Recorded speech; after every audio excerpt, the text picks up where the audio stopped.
ಎಲ್ಲಾ ಹಾನಿಯಿಂದ ಕೂದಲನ್ನು ರಕ್ಷಿಸುತ್ತೆ. ಬರೀ Amrut noni reach root premium hair oil.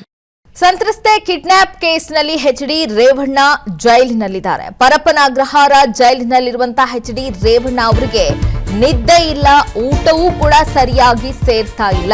ಜೈಲಿನಲ್ಲಿ ಎಚ್.ಡಿ. ರೇವಣ್ಣ ಅವರ ಚಡಪಡಿಕೆ ಏನಿದೆ ಅದು ಮುಂದುವರೆದಿದೆ. ನಿನ್ನೆ ರಾತ್ರಿ ಲೇಟ್ ಆಗಿ ಊಟವನ್ನ ಅವರು ಸೇವನೆ ಮಾಡಿದ್ದಾರೆ ಎಚ್.ಡಿ. ರೇವಣ್ಣ ಅನ್ನುವಂಥ ಮಾಹಿತಿ. ಜೈಲಿನಲ್ಲಿ ಅವರಿಗೆ ಸರಿಯಾಗಿ ನಿದ್ದೆ ಬರ್ತಾ ಇಲ್ಲ, ಊಟವೂ ಕೂಡ ಸರಿ ಸೇರ್ತಾ ಇಲ್ಲ. ಹಾಗಾಗಿ ಜೈಲಿನಲ್ಲಿ ಇರೋದಕ್ಕೂ ಕೂಡ ಸಾಧ್ಯ ಆಗ್ತಾ ಇಲ್ಲ. ಚಡಪಟಿಕೆ ಮುಂದುವರೆದಿದೆ. ನಿನ್ನೆ ರಾತ್ರಿ ಲೇಟ್ ಆಗಿ ಅವರು ಊಟವನ್ನ ಮಾಡಿದಾರಂತೆ. ಮುದ್ದೆ, ಚಪಾತಿ, ಅನ್ನ, ಸಾಂಬಾರ್, ಮಜ್ಜಿಗೆಯನ್ನ ಸಿಬ್ಬಂದಿ ನೀಡಿದ್ದಾರೆ. ರಾತ್ರಿ 2 ಗಂಟೆವರೆಗೂ ನಿದ್ದೆಯನ್ನೇ ಮಾಡದೆ ಎಚ್.ಡಿ. ರೇವಣ್ಣ ಅವರು ಸೈಲೆಂಟ್ ಆಗಿದ್ರು. ಮುಂಜಾನೆ 5:15ಕ್ಕೆ ನಿದ್ದೆಯಿಂದ ಎಚ್.ಡಿ. ರೇವಣ್ಣ ಅವರು ಎದ್ದಿದ್ದಾರಂತೆ. ಇನ್ನು ಹೊಟ್ಟೆ ನೋವಿನಿಂದ ಅವರು ಬಳಲ್ತಾ ಇದ್ದಾರೆ ಎಚ್.ಡಿ. ರೇವಣ್ಣ. ಹಾಗಾಗಿ ವೈದ್ಯರು ಕೂಡ ಹೆಚ್ಚಿನ ನಿಗಾವನ್ನ ಇಟ್ಟಿದ್ದಾರೆ. ಎಚ್.ಡಿ. ರೇವಣ್ಣಗೆ ಹೊಟ್ಟೆ ನೋವು ಇರೋದ್ರಿಂದ ವೈದ್ಯರು ನೋಡ್ಕೋತಾ ಇದ್ದಾರೆ. ಬೆಳಿಗ್ಗೆ ಹಾಗೂ ಸಂಜೆ ಎಚ್.ಡಿ. ರೇವಣ್ಣ ಅವರ ಆರೋಗ್ಯ ತಪಾಸಣೆಯನ್ನ ವೈದ್ಯರು ಮಾಡ್ತಾ ಇದ್ದಾರೆ. ಜೈಲು ಆಸ್ಪತ್ರೆ ವೈದ್ಯರಿಂದ ಚಿಕಿತ್ಸೆಯನ್ನ ಎಚ್.ಡಿ. ರೇವಣ್ಣ ಅವರು ಪಡೆದುಕೊಳ್ತಾ ಇದ್ದಾರೆ. ಆರೋಗ್ಯ ಸಮಸ್ಯೆ ಹೆಚ್ಚಾದ್ರೆ ಆಸ್ಪತ್ರೆಗೆ ಶಿಫ್ಟ್ ಮಾಡುವಂತಹ ಸಾಧ್ಯತೆ ಕೂಡ ಇರುವಂತದ್ದು. ಈಗಾಗಲೇ ಜೈಲಿನಲ್ಲಿ ಇರುವಂತಹ ಎಚ್.ಡಿ. ರೇವಣ್ಣ ಅವರು ಕರೆಕ್ಟ್ ಆಗಿ ಜೈಲಿನಲ್ಲಿ ನಿದ್ದೆ ಮಾಡ್ತಾ ಇಲ್ಲ. ಸಾಮಾನ್ಯ ಕೈದಿಗಳಂತೆ ಅವರು ಜೈಲಿನಲ್ಲಿದ್ದಾರೆ. ಊಟವನ್ನ ಕೊಟ್ಟರು ಕೂಡ ಲೇಟ್ ಆಗಿ ಊಟ ಮಾಡ್ತಾ ಇದ್ದಾರೆ, ಮೌನಕ್ಕೆ ಜಾರಿದ್ದಾರೆ. ಒಂದ್ ಕಡೆ ಆಪ್ತರು ಬಂದು ಭೇಟಿ ಆಗೋದಕ್ಕೂ ಕೂಡ ಅವಕಾಶ ಇಲ್ಲ ಸೋಮವಾರದ ತನಕ. ಹಾಗಾಗಿ ನಿದ್ದೆಯನ್ನ ಕೂಡ ಅವರು ಲೇಟ್ ಆಗಿ ಮಾಡ್ತಾ ಇದ್ದಾರೆ. ಇದ್ರ ಬಗ್ಗೆ ಮತ್ತಷ್ಟು ಡೀಟೇಲ್ಸ್ ಕೊಡ್ತಾರೆ ನಮ್ಮ ಪ್ರತಿನಿಧಿ ಅಂಬರೀಶ್. ಲೈವ್ ನಲ್ಲಿ ಜಾಯ್ನ್ ಆಗ್ತಾ ಇದ್ದಾರೆ. ಅಂಬರೀಶ್, ಒಂದ್ ಕಡೆ ಎಚ್.ಡಿ. ರೇವಣ್ಣ ಸಾಮಾನ್ಯ ಕೈದಿಯಂತೆ ಜೈಲಿನಲ್ಲಿದ್ದಾರೆ.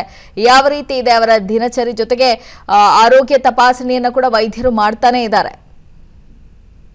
ಹೌದು ಲೀನಾಶ್ರೀ, ಕಿಡ್ನಾಪ್ ಪ್ರಕರಣಕ್ಕೆ ಸಂಬಂಧಪಟ್ಟಂತೆ ಇನ್ನು ರೇವಣ್ಣ ಅವರು ಜೈಲು ಸೇರಿ ಇಂದಿಗೆ 3 ದಿನ ಆಗಿರುವಂತದ್ದು. 3 ದಿನಗಳ ಕಾಲ ಈಗಾಗಲೇ ಸೆರೆವಾಸವನ್ನ ಅವರು ಅನುಭವಿಸ್ತಾ ಇರುವಂತದ್ದು. ಜೈಲಿಗೆ ಹೋದಾಗಿಂದಲೂ ಸಹ ಅವರಿಗೆ ಆರೋಗ್ಯ ಸಮಸ್ಯೆ ಎದುರಾಗಿದೆ. ಹೊಟ್ಟೆ ನೋವು ಸೇರಿದಂತೆ ಇತ್ಯಾದಿ ಆರೋಗ್ಯ ಸಮಸ್ಯೆಯಿಂದಾಗಿ ಅವರು ಬಳಲ್ತಾ ಇರುವಂತದ್ದು. ಜೊತೆಗೆ ನನ್ನ ಜೀವನದಲ್ಲಿ ನಾನು ಮಾತ್ರವಲ್ಲ, ನನ್ನ ಕೂದಲು ಕೂಡ ಆಗಿರ್ಬೇಕು ಸ್ಟ್ರಾಂಗ್ ಅಂಡ್ ಸ್ಟೈಲಿಶ್. ಬರೀ Amrut noni reach root premium hair oil ನೊಂದಿಗೆ. Reach root premium hair oil. ಅವರು ಏನಂತಂದ್ರೆ ಊಟ ಮತ್ತೆ ತಿಂಡಿಯನ್ನ ಸರಿಯಾಗಿ ಮಾಡದೆ ಒಂದು ರೀತಿಯಾದಂತಹ ಜೈಲು ಅಧಿಕಾರಿಗಳಿಗೂ ಒಂದು ರೀತಿ ತಲೆನೋವಾದಂತಹ ಪರಿಸ್ಥಿತಿಯನ್ನ ತಂದುಕೊಂಡಿರುವಂತದ್ದು. ಪ್ರತಿನಿತ್ಯವೂ ಸಹ ತಿಂಡಿ ಮತ್ತೆ ಊಟವನ್ನು ನೀಡಿದಂತ ಸಂದರ್ಭದಲ್ಲಿ ಅವರು ಸರಿಯಾದ ಊಟವನ್ನು ಮಾಡ್ತಿಲ್ಲ.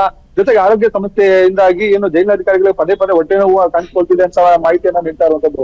ಕಳೆದ ರಾತ್ರಿಯೂ ಸಹ 1 ಗಂಟೆ 2 ಗಂಟೆ ಸುಮಾರಿನವರೆಗೂ ಸಹ ಅವರು ನಿದ್ದೆ ಮಾಡದೆ ಎಚ್ಚರಿಕೆಯಿಂದ ಇರುವಂತದ್ದು, ಮೌನಕ್ಕೆ ಜಾರಿದ್ರು. ಜೊತೆಗೆ ಏನಂದ್ರೆ ಬೆಳಗ್ಗೆ ಕಾಫಿಯನ್ನ ಕುಡಿದು ಬೆಳಗ್ಗೆ ಏನಂದ್ರೆ ಪೇಪರ್ ಅನ್ನ ಓದಿರುವಂತದ್ದು. ಇಲ್ಲಿ ಎಲ್ಲಾ ನೋಡಿದಂತ ತಿಂಡಿಯನ್ನ ನೀಡಿದಂತ ಸಂದರ್ಭದಲ್ಲಿ, ಊಟವನ್ನ ನೀಡಿದ ಸಂದರ್ಭದಲ್ಲಿ ಅವರು ಊಟವನ್ನು ಮಾಡದೆ ಮೌನಕ್ಕೆ ಜಾರಿದ್ದಾರೆ ಅಂತ ಹೇಳ್ಬೋದು. ಶುಕ್ರವಾರ ಏನಿತ್ತು, ಶುಕ್ರವಾರ ಅವ್ರಿಗೆ ಏನಂತಂದ್ರೆ ಇನ್ನು ಜಾಮೀನು ಸಿಗ್ತದೆ ಅನ್ನುವಂತಹ ನಿರೀಕ್ಷೆಯಲ್ಲಿ ಇದ್ರು. ಆದ್ರೆ ಜಾಮೀನು ಸಿಗದೆ ಅವರು ಸಾಕಷ್ಟು ಮೌನಕ್ಕೆ ಜಾರಿರುವಂತದ್ದು. ಜೊತೆಗೆ ಆಪ್ತರು ಸಹ ವಿಸಿಟ್ಗೆ 3 ದಿನಗಳ ಕಾಲ ಸರ್ಕಾರದ ರಜೆ ಏನಿದೆ, ಈ ಒಂದು ಹಿನ್ನೆಲೆಯಲ್ಲಿ ಯಾರು ಸಹ ಆಪ್ತರಿಗೆ ಮತ್ತೆ ಜೈಲಿನ ಇರುವಂತಹ ವಿಚಾರಣಾಧೀನ ಬಂದಿಗಳಿಗೆ ಯಾರಿಗೂ ಸಹ ಅಲ್ಲಿ ಪ್ರವೇಶಕ್ಕಾಗಿ ಅವ್ರನ್ನ ಭೇಟಿ ಮಾಡ್ಲಿಕ್ಕೆ ಅವಕಾಶ ಇಲ್ಲ.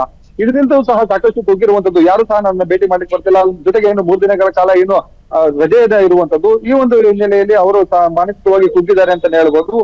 ಸೋಮವಾರ ಅವರ ಜಾಮೀನು ಅರ್ಜಿ ವಿಚಾರಣೆ ಏನಿದೆ, ಈ ಜಾಮೀನು ಸಿಗುವಂತ ನಿರೀಕ್ಷೆಯಲ್ಲಿ ಅವರು ಇರುವಂತದ್ದು. ಒಟ್ಟಿನಲ್ಲಿ ಏನಂತಂದ್ರೆ ಜೈಲಿನಲ್ಲಿ ಅವರು ಒಂದು ರೀತಿಯಾದಂತಹ ಚಡಪಟಿಕೆಯಲ್ಲಿ ಒಂದು ರೀತಿಯಾದಂತಹ ಆರೋಗ್ಯ ಸಮಸ್ಯೆ ಇರ್ಬೋದು, ಮತ್ತೆ ಅವರಿಗೆ ಜಾಮೀನು ಸಿಕ್ಕಿಲ್ಲ ಅನ್ನುವಂತಹ ನಿಟ್ಟಿನಲ್ಲಿ ಸಾಕಷ್ಟು ಕುಗ್ಗಿದ್ದಾರೆ ಅಂತಾನೆ ಹೇಳ್ಬೋದು. Srinath, thank you Ambareesh. ಅನುಕ್ಷಣದ ಸುದ್ದಿಗಳಿಗಾಗಿ Vistara news YouTube channel subscribe ಮಾಡಿ. ಹೊಸ ಸುದ್ದಿಗಳ ನೋಟಿಫಿಕೇಶನ್ಗಾಗಿ ಬೆಲ್ ಐಕಾನ್ ಕ್ಲಿಕ್ ಮಾಡಿ.